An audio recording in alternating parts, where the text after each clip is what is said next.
आज हम बात करेंगे रिचर्ड डॉकिंस की बुक द सेल्फिश जीन के बारे में।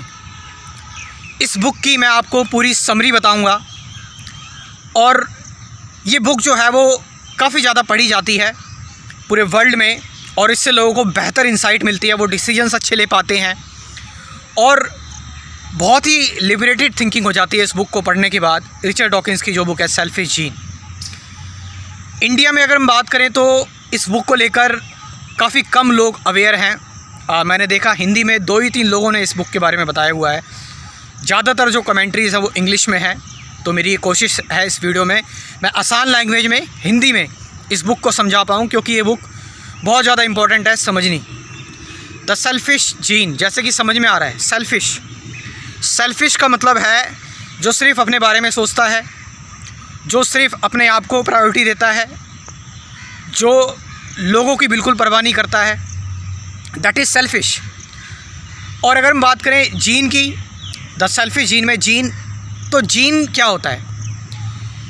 देखिए, हम इन्फॉर्मेशन जो है हमारे अंदर एक पीढ़ी से दूसरी पीढ़ी पर जो इन्फॉर्मेशन जाती है वो कैसे जाती है।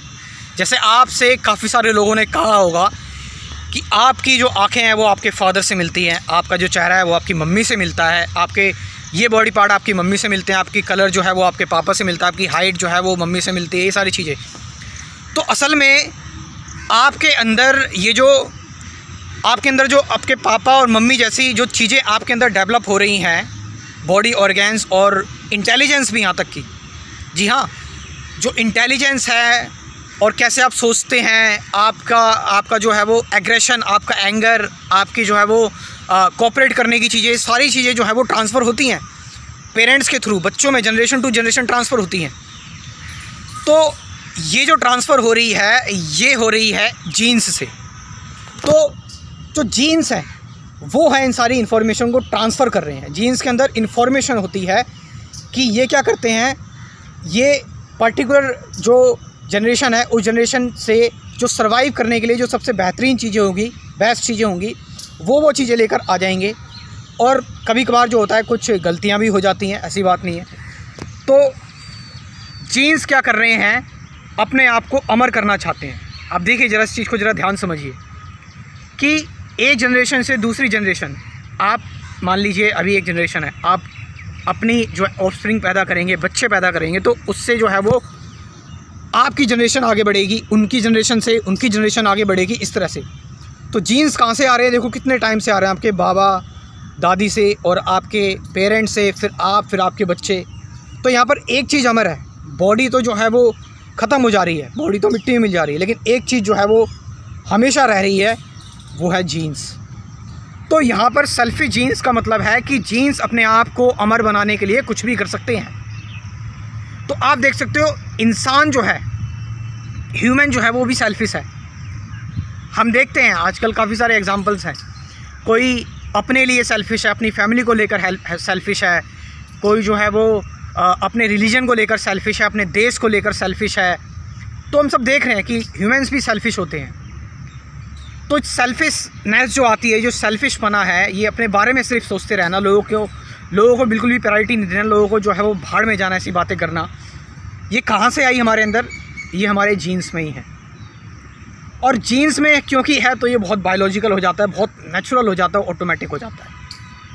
यही है सेल्फिश जीन कि ह्यूमन जो है वो, जो भलाई के काम आप जो देखते हो, वो भी ह्यूमन जो है वो सेल्फिश डिज़ायर की वजह से करते हैं, जो आप भलाई के काम भी आजकल देखते हो। एग्ज़ाम्पल के तौर पर मैं आपको बताऊं तो मान लीजिए कि एक माँ है जो 50-60 साल की है, उसके 3 बच्चे हैं, 30-25 साल के, और वो जा रहे होते हैं एक जंगल से, एक रास्ते से मान लीजिए, और एक जगह पर कुछ लुटेरे मिल जाते हैं और उन लुटेरों में से जो है वो कहते हैं कि हमें किसी एक को तो अपने साथ ले जाना पड़ेगा, तो कोई एक तो आप लोगों में से चाहिए, चारों में से एक, हमें एक को चाहिए, एक को तो हम लूट कर ले जाएंगे और वो हमारे साथ परमानेंट रहेगा, हमारा नौकर बन के। तो उन चारों में से उनके पास कोई ऑप्शन नहीं है, लुटेरे के पास जो है वो हथियार है, तो उनमें से कौन सैक्रिफाई करेगा अपनी जान? हमारे दिमाग में सिंपल सी एक बात आ रही होगी, माँ ही ऐसा कर सकती है। तो यहाँ पर क्या है, अब जीन्स का सेल्फिश बिहेवियर देखिए, यहाँ भी माँ एक्चुअली में बिल्कुल माँ ही करेगी ऐसा, बच्चे तो नहीं कर पाएंगे।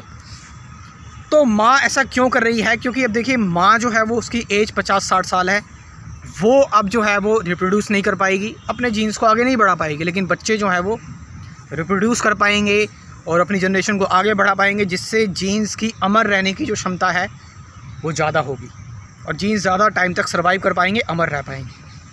तो यहाँ भी जीन्स का जो है वो बेनिफिट आ गया। तो पेरेंट्स अपने बच्चों की केयर करते हैं।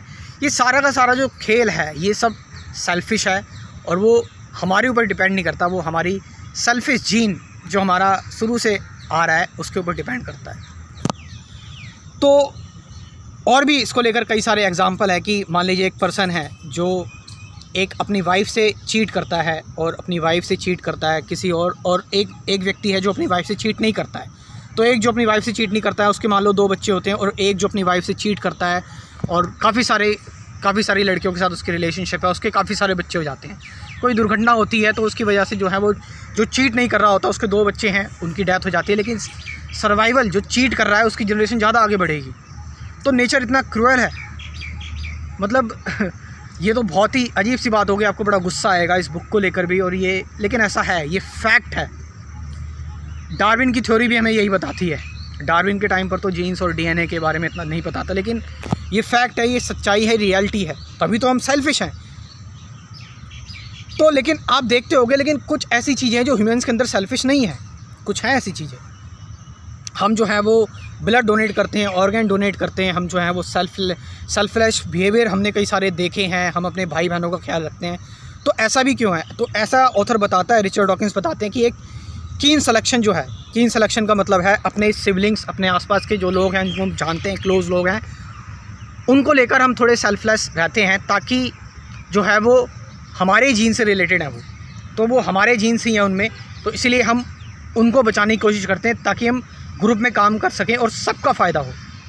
यानी जो है वो टिट फॉर टैट वाली चीज़ें हैं कि मैं तुम्हारी बैक स्क्रैच कर रहा हूँ और तुम मेरी बैक स्क्रैच करना, मेरी खुजली मचली जो तुम मचाना और तुम्हारे खुजली मचली तो मैं मचाऊँगा। तो ये सिबलिंग वाला जो बिहेवियर है, ये जो है वो कहीं ना कहीं हमें जो है वो थोड़ा सा कोऑपरेट करने में मदद करता है। तो ये थोड़ी सी होप है, थोड़ी रे ऑफ होप है, जिसकी वजह से हमारे अंदर, क्योंकि हम जब स्मॉल ग्रुप्स में रहते थे तब ये चीज़ें हमारे अंदर थी, तो तब से लेकर अभी तक ये इन्फॉर्मेशन हमारे अंदर चल रही है, इसलिए हम स्ट्रेंजर्स को सपोर्ट कर पाते हैं। लेकिन फिर भी इस फैक्ट को नहीं नकारा जा सकता कि हम सेल्फिश नहीं हैं, we are selfish. So what to do, क्या करें ताकि हम जो है वो सेल्फलेस रह सकें और सोसाइटी को अच्छा, क्योंकि अगर सभी सेल्फिश होंगे तो सोसाइटी अच्छी नहीं होगी। ये तो फिर वही आ गया, पहले से ही हम वही काम करते आ रहे हैं, जो चबा रहे हैं उसको ही चबाते आ रहे हैं, कुछ नया ट्राई नहीं कर रहे। तो कुछ नया ट्राई करने के लिए क्या है कि इस फैक्ट को फेस करा जाए, we are selfish. Yes, we are selfish. जैसे हमारे अंदर गुस्सा है, हमारे अंदर जो है वो डिस्क्रिमिनेशन है, हमारे अंदर जलन भावना है, हेट्रेड है हमारे अंदर, तो हमें ये सारी चीज़ें फैक्ट को फेस करना है। यस है, जब हम इस फैक्ट को फेस करेंगे तो इससे आती है अवेयरनेस, मतलब चॉइसलेसली इसको लेकर हम अवेयर हो जाएं, फेस करें और इसको लेकर चॉइसलेसली अवेयर हो जाएं। और इस चॉइसलेसली अवेयरनेस से जब हम इसको पूरी तरह अटेंड कर लेंगे, इससे क्रिएट होती है इंटेलिजेंस, और ये इंटेलिजेंस जो है बनाती है दैट वी आर ह्यूमंस। जानवर से ह्यूमंस हमें इंटेलिजेंस बनाती है, वी कैन चूज़, हम जो है डिसाइड कर सकते हैं, डिसीजन ले सकते हैं। तो ये जो इंटेलिजेंस है, वी आर ह्यूमंस, ये इंटेलिजेंस जो है वो इन सेल्फिश बिहेवियर को जो हमें बायोलॉजिकली और जेनेटिकली कंट्रोल कर रहे हैं, इनको हम जो है वो त्याग सकते हैं और बिल्कुल एक सेल्फलेस सोसाइटी का निर्माण कर सकते हैं और सब कोऑपरेट करते हुए चलेंगे और इस दुनिया को बेहतर प्लेस बना पाएंगे। तो इस फैक्ट को पहले फेस किया जाए, लेकिन आप इस फैक्ट को फेस ही नहीं कर पाएंगे कि हम सेल्फिश हैं। फिर आप अलग अलग तरीके ढूंढेंगे, आप ढूंढेंगे कि भगवान ने हमें ऐसा नहीं बनाया, बहुत थ्योरीज ढूंढेंगे, फ़िलासफ़ी ढूंढेंगे, लेकिन एक्चुअल में इस फैक्ट को ज़रा फेस तो करिए। इस फैक्ट को फेस करने के बाद जो एक इंटेलिजेंस आएगी, इस फैक्ट को नॉन जजमेंटली कंपैरिजन करे, बिना किसी डर के just face this fact, just see this fact and you will see the intelligence is coming out of that. एक फ्लावरिंग हो रही है इंटेलिजेंस की, और जो इन सारे सेल्फिश बिहेवियर को ख़त्म कर देगी। So this is Richard Dawkins की जो बुक है सेल्फिश जीन के बारे में, और कैसे हम जो है वो इस फैक्ट को फेस करके जो है वो एक नई होप क्रिएट कर सकें और हमारे जो बायोलॉजिकली हमें जो चीज़ें हैंडल कर रही हैं उनको त्याग कर हम वो बने जो हम हैं, ह्यूमंस। हम जानवरों को तो नहीं कह सकते क्योंकि वो इंक्वायरी नहीं कर सकते, उनके अंदर इतनी सारी चीज़ें नहीं हैं, but we are humans.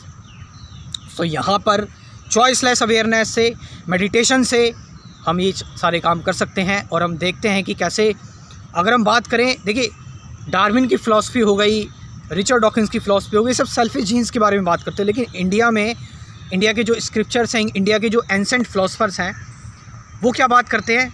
Selfless रहो, मेडिटेट करो, लोगों का जो है वो ध्यान रखो, भला करो। तो आप ये भी चीज़ें देखिए। मैंने इस बुक की समरी बताई है, आपको पूरी निचोड़ दी है और अपना भी थोड़ा बहुत मैंने ओपिनियन दे दिया है। अब आपका इसमें क्या कहना है, कमेंट करके ज़रूर बताएं। Thank you very much.